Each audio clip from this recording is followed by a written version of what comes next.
गोपाष्टमी का शुभ दिन पावन, कृष्ण चराए गैया, मुरली की मधुर तान संग हर्षित होए बसैया। हरे कृष्णा। आप सभी का दिन शुभ और मंगलमय हो। आप सभी को गोपाष्टमी की हार्दिक शुभकामनाएं।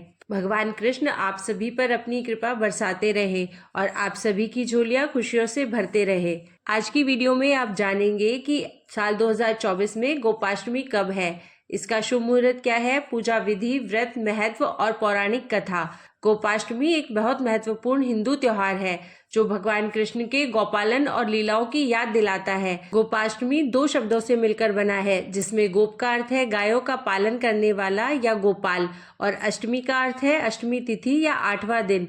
इसे गोपालन की अष्टमी या गोपाल की अष्टमी भी कह सकते हैं। यह त्योहार गायों की पूजा और प्रार्थना करने के लिए समर्पित है। हिंदू संस्कृति में गायों को गौ माता कहा जाता है और उनकी देवी की तरह पूजा की जाती है। बछड़ों और गायों की पूजा और प्रार्थनाएं करने का अनुष्ठान गोवत्स द्वादशी के त्योहार के समान है, जो कि महाराष्ट्र राज्य में मनाया जाता है।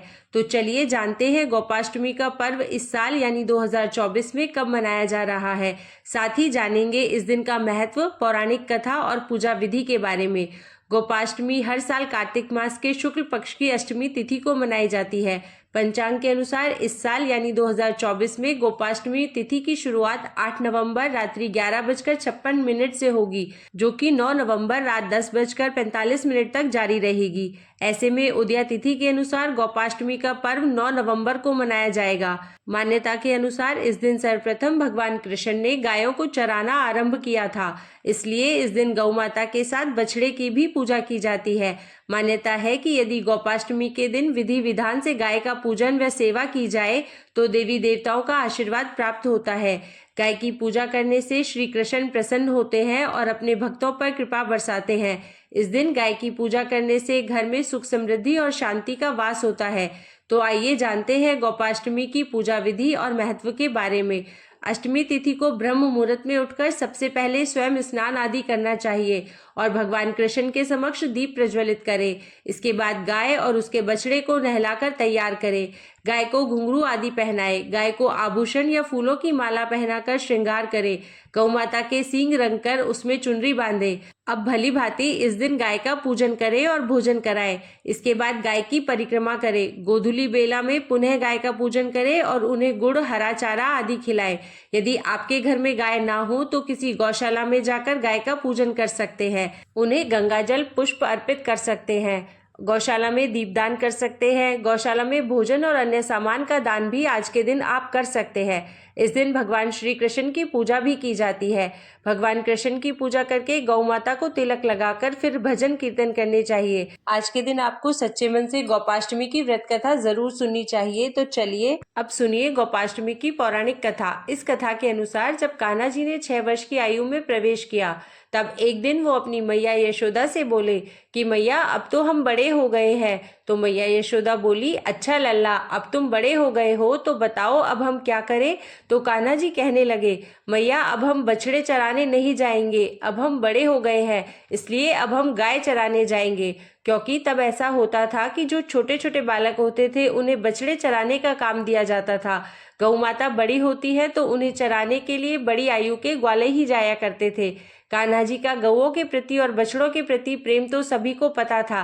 कान्हा जी की बात सुनी तो मैया कहने लगी, अच्छा ठीक है, अपने बाबा से पूछ लेना। मैया के ऐसा कहते ही झट से कान्हा जी तो नंद बाबा से मिलने और उनसे पूछने के लिए पहुंच गए। बाबा के पास पहुंचे और बाबा से कहने लगे कि बाबा अब से हम गाय चराने जाएंगे। बाबा ने सुना तो बाबा ने भी कहा, अरे लाला, अभी तो तुम बहुत छोटे हो, अभी तुम केवल बछड़े ही चराओ, जब बड़े हो जाओगे तो गौए भी चरा लेना। लेकिन कान्हा जी कहाँ मानने वाले थे। कहने लगे, बाबा अब से मैं बछड़े नहीं चराऊंगा। बाबा बोले, अच्छा ठीक है लाला, तुम पंडित जी को बुला लाओ, वो गौचारण का मुहूर्त देखकर बता देंगे, फिर उसके बाद से तुम गौए चराने जाने लगना।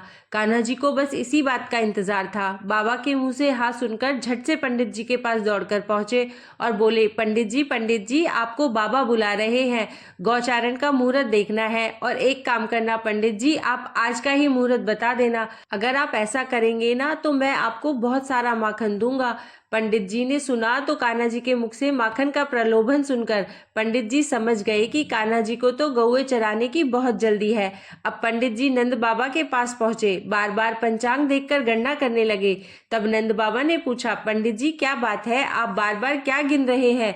इधर कान्हा जी ने तो पंडित जी को पहले से ही पट्टी पढ़ा दी थी। उन्होंने पंडित जी को ढेर सारा माखन देने का जो लालच दे दिया था। प्रभु के हाथों से माखन खाने का आनंद ही कुछ और है।